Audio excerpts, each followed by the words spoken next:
Hi everybody, I'm Mr. Christensen. I'm going to teach you how to wheel throw today. As soon as you come into class, if you want to be a wheel thrower, you have to get a cup of water and a little sponge. And reserve your wheel. So, if I want to use this wheel over here, I need to bring my cup over, set it on the wheel. If you see a wheel with a cup of water and a sponge that's clean, that means it's taken and you can't use it. Okay? Now I'm going to come over here, I put my stuff down, and I'm going to get my clay out. You're going to get a piece of clay about the size of an apple, okay? A piece of clay the size of an apple. You put it on the wedging table. Make sure you clean the wedging table really good with the scraper before you start. You don't want any crumbs in your clay. Now I'm going to wedge it. You keep your hands on the side. Not like this, not flat like handlebars in a bike. You're gonna put them on the side like you're holding somebody's head. And you're gonna do a ram's head wedge. Some people call it a monkey face wedge. Because when you turn it on, when you look at it, it looks like a monkey face. See that? Nose, mouth, eyes, ears. So we're gonna hold it like that, and we're gonna wedge it 30 times. More or less. If you feel like it's really chunky and needs to be mixed more, you can do it more. But 30 times should be good. If you do it more than 30 times, like 50 or 60 times, like I see some people doing, it just dries the clay out. It gets it all dry and it's yucky. When you're done wedging it 30 times, you roll it back into a log and you tip it to the left. Always tip it to the left. That'll help you in centering it on the wheel. Okay? Pause. When you put your clay on the wheel, you want to make sure the wheel is not wet.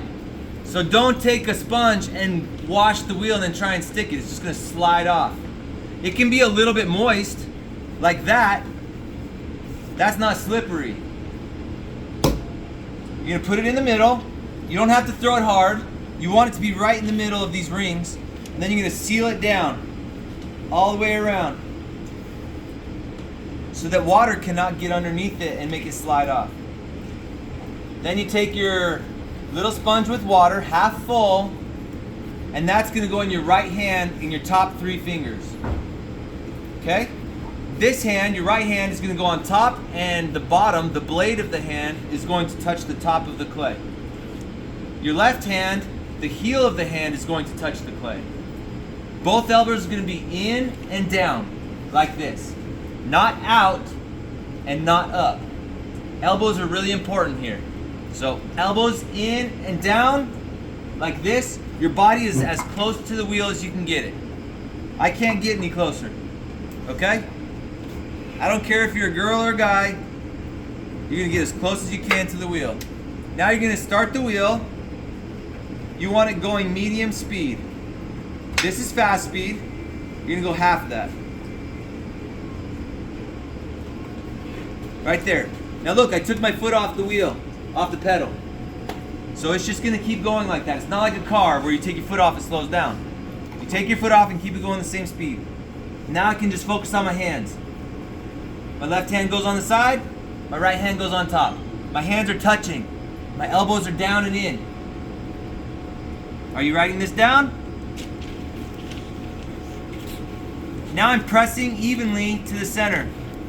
Press down and press in. That's how you center it. It's centered, it's not moving anymore. The top's not wiggling back and forth or bouncing up and down.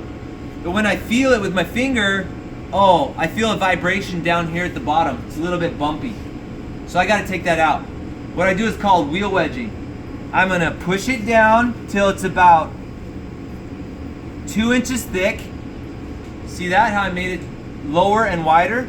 The top is flat, the corner is rounded. Now I'm going to bring it up to about 4 or 5 inches. I push down and in. Look at the angle of my left hand. My left hand is at this angle. Some people think to bring it up, you have to turn your hand like this and bring it up. We don't want any mushrooms. No mushrooms. It needs to stay volcano shape. You bring it up, volcano shape, till it's about 4 or 5 inches. Then you bring it back down to 3 inches. When you bring it back down, you have to use this thumb muscle on this corner to keep it round. If you go like this and flatten it, then the clay will squish into there and make a sharp corner, and then it will start to gum up and be all gross. So use your thumb muscle like that, and when you press evenly, the clay is even. It's not bouncing, my hands are holding still, there's no vibration. If you do this, and your hands are moving like this, it means it's not centered yet. When you look at it, if you put your hands on it like this, it's moving, that means it's not centered. So we're gonna spend a lot of time learning how to center, because that's the fundamental first thing you have to be able to do. A lot of people think they can go ahead without centering, and that's not true. Switch your hands, switch the sponge to your left hand, and then you're gonna hold up 2 fingers on both hands. Your right hand goes down first, middle finger only is going to touch the clay. Left hand, 2 fingers on top of that, down by the nail bed. Elbows down, squeeze a little bit of water down the sponge, down your finger. And now you're gonna press directly into the center of the clay. Slowly. Am I going fast? I'm going nice and gentle. If I need to come out, I come out slowly. Okay? Always, whenever you take your hands off, take them off slowly. It's like a baby. You're gonna treat it gently. Okay. Imagine this is the center of the clay. You need to put the point of your finger right on the center. Don't go past the center. Right on the center. That was random. You're gonna press down till you're about 3/4 of an inch from the bottom. 1/2 inch to 3/4 of an inch from the bottom. If you're not sure, you can dry up the water and you can look. You compare it inside and outside. You look at the same time. You have 2 eyes, and that can tell you how deep it is. Okay? Then, after you get it deep enough, you're going to pull straight out, make a flat bottom about as big as a cookie, like an Oreo cookie. So the inside of my cup goes down and straight across. It doesn't make a V shape. It's not like this. That's what happens when you first open it. It makes a V shape. Then you have to widen the bottom. Okay? Now we're gonna push in on the outside, on the base. Bring in that slope. So now you have a nice cylinder, but it's not even and it's a little bit wobbly. So we're gonna compress and recenter. Let's review really quick. First we wedged, then we put it on the wheel and centered it so it's not shaking. Then we opened, then we widened it, and then we pushed in the slope. The main things are wedging, centering, opening. Now we're going to compress. Compression starts with C, so we're going to make a C with our left hand. We're going to get the clay wet with the sponge. It's in our right hand. Our left hand makes a C, and it goes around the inside and the outside. The left thumb is all the way at the bottom of the clay. Now the sponge in your right hand is going to be pressed down and in. We're going to press down and in and push in with our left hand. And notice how it just centers right up. Now it's nice and even. If you get done opening and it's wobbly like this, you definitely need to compress it. Compress it just like that. See how easy it is? It might take a couple tries, but you'll figure it out. You're not squeezing it like this because that'll ruin it. You're just compressing it, holding it really tight. And it takes a while. Like you might have to hold it for 20, 30 seconds before it's completely centered. Now, we're going to hold our hands like an alligator mouth and alligator mouth. 2 alligator mouths. One is holding the sponge, one is holding nothing.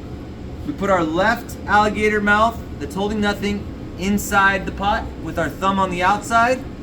We take our right hand holding the sponge on the outside, right on top of that thumb. We're gonna press with our middle fingers and we're going to squeeze slightly and then just pull up. as we're pulling, we're not squeezing tighter. We're holding that same width. So I'm putting my hands at this width and I'm holding it there as I go from bottom to top. And that makes it taller and thinner, and it makes the walls even. When you first start, a lot of people will squeeze it tighter and tighter as they come up, and then it'll ruin it. So you guys just squeeze a little bit and then pull, and keep that same width. We're gonna do that again. It's getting a little dry on the inside, so I'm just gonna add a little bit of water so it's nice and slippery.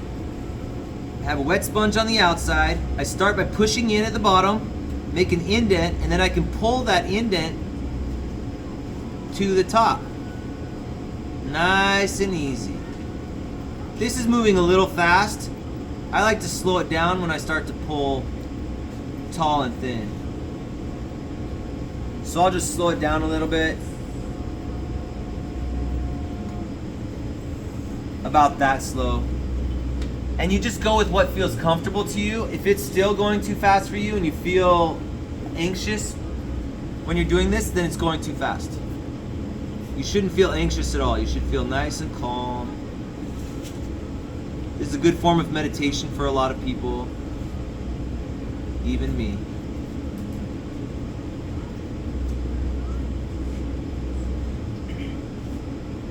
Okay, what form is this?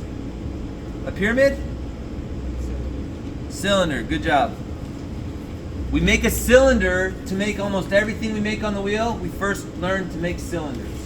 Okay, when I started, I had to make 20 cylinders. My teacher didn't let me keep anything until I made 20 cylinders. And they had to be from 4 inches to 8 inches. I'm not gonna make you guys do that. I'm just gonna make you learn how to make a cylinder. Once you know how to make a cylinder, you can start making cool cups and pots. The only thing you make on a wheel that's not a cylinder is a plate. But everything else, you start with the cylinder. It might be a thin cylinder, it might be a wide cylinder. That's a wide cylinder. You can make that into a bowl, or you can pull it up into a wide pot. Okay? This tall cylinder, I can make into a really cool flower vase, which I'm gonna show you how to do now. So, once you pull it up this high, if it's a little off center or shaky, you can wet your hands and hold it like this and make it a little more centered. If it has waves going in it, you can use a blue rib and you can straighten it out. This blue rib is also used for shaping and also used for scraping. You can scrape mud off it and make it nice and clean looking. So the blue rib is very versatile. You can use it for shaping the roundness of a sculpture or a pot. I'm gonna soak up all the water on the inside. I do not want to keep water on the inside. That'll ruin it. Now I'm gonna make this a cool shape. I'm gonna push out a little bit at the bottom. Remember the rule of 45s. The rule of 45s is that you can't push the wall of the pot past 45 degrees. Once you get past 45 degrees, it collapses. It'll just fall down. But as long as you're above 45 degrees, it can support the weight and it'll be good. Even when you come up here on the shoulder and you start pushing it in, don't go past 45 degrees or it'll flop in. Okay? So, rule of 45s there. I'm bringing out the bottom here, putting a little bit of angle on there, making a belly at the bottom. Now I'm gonna bring it in down low. Unlike these other ones that I brought the neck up, you're gonna make a collar like this with your hands and squeeze. But not too much. You gotta remember the rule of 45s. That's about as far as I can go. Maybe a little more, but not with this clay. I'm gonna come up and make a really nice opening. Pretty cool, huh? Nice and simple, nice and pretty. I can use this to shape it a little more. I don't think you guys need to learn how to use the blue rib yet, but if you're advanced, you can start learning the rib.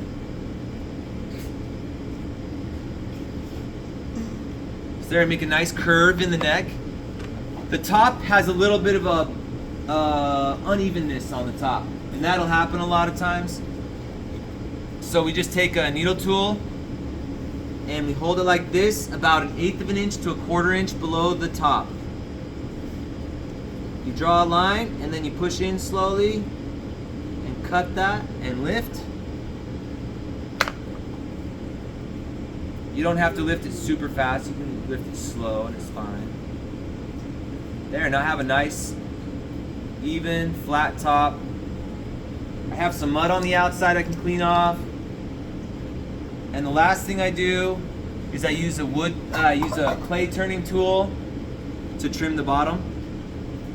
A lot of professional potters will use a throwing knife, but this is faster and easier.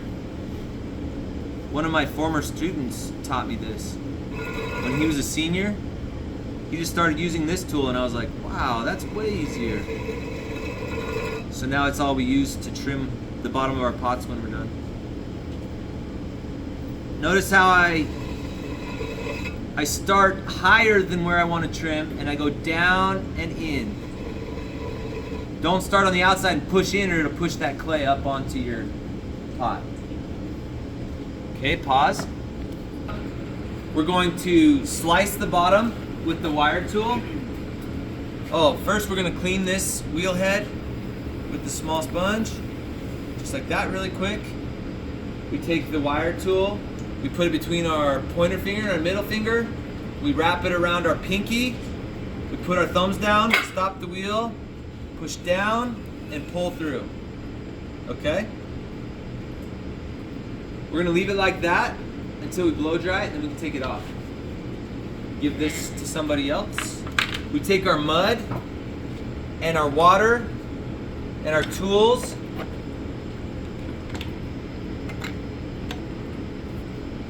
We wipe this up. And we take a big sponge and we clean all the water and mud out of this and squeeze it into this cup. Then, we haven't washed our hands yet.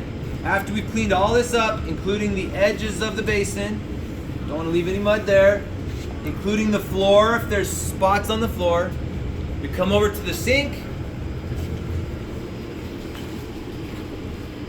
We take our tools out. We have mud in our hands. We put mud in the bucket. Our water, we pour it slowly into the middle of the drain. And then any mud in the bottom, we shake into the bucket. Then we take the sponge. We wipe our hands really quick, not completely, just a little bit. We clean out our cup with the sponge. It doesn't have to be perfect, but it needs to be pretty good, especially the outside of it needs to be clean.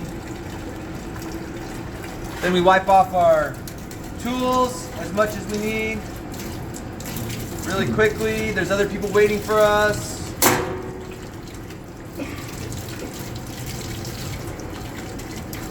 Try not to leave big chunks of clay on it. A little clay dust is okay. I haven't washed my hands completely. I'm still putting things away. Come over here to the tool table. Put my sponge in there. I put the turning tool in the red can, the wooden tool in the wooden tools can, little tools there, and the blue rib there. Now you can wash your hands. Thank you.